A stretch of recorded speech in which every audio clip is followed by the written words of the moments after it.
అసలే కరోనా కాలం. ఇప్పుడు గట్టిగా దగ్గినా, తుమ్మినా సరే అనుమానించి క్వారంటైన్లోకి పంపిస్తున్నారు.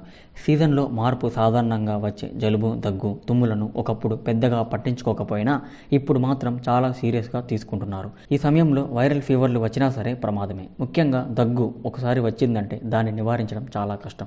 టానిక్లు, యాంటీబయాటిక్స్ తీసుకున్నా వెంటనే ఫలితం ఉండదు. అయితే ఇంట్లోనే మనం దగ్గుకు మందు తయారు చేసుకోవచ్చు. అదెలాగో చూడండి. తేనె, పసుపు.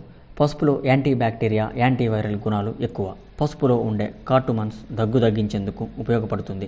దగ్గు బాగా వేధిస్తుంటే కొద్దిగా పసుపు, కాస్త తేనె కలిపిన మిశ్రమాన్ని తాగండి. తేనె, శొంఠి పౌడర్. శొంఠి పౌడర్, తేనె మిశ్రమాన్ని నిత్యం తీసుకుంటే పొడి దగ్గు నుంచి ఉపశమనం కలిగిస్తుంది. మిరియాల పొడి, గోరువెచ్చని పాలు.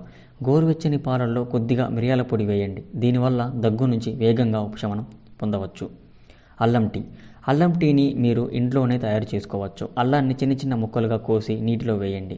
ఆ తర్వాత నీటిని బాగా మరిగించండి. దీనివల్ల అల్లంలో ఉండే ఔషధాలన్నీ నీటిలో కలుస్తాయి. ఈ అల్లం టీని రోజుకి 2 నుంచి 3 సార్లు తీసుకుంటే దగ్గు నుంచి ఉపశమనం లభిస్తుంది. ఇక ఉప్పు నీరు. కఫం, దగ్గుతో బాధపడుతున్నట్లయితే గోరువెచ్చని నీటిలో ఉప్పు వేసి కలపండి. ఆ నీటిని నోటిలో వేసుకొని బాగా పులికించండి. దీనివల్ల గొంతులో ఉండే శ్లేష్మం అంటే కఫం బయటకు వచ్చేస్తుంది. 2 సెకండ్లు గాలి పీల్చండి. శ్వాసపై నియంత్రణ ద్వారా కూడా దగ్గును తగ్గించవచ్చు. మీ ముక్కు ద్వారా లోతుగా శ్వాస పీల్చండి. అలా 2 సెకండ్ల పాటు ఉంచి గాలిని బయటికి వదిలేయండి.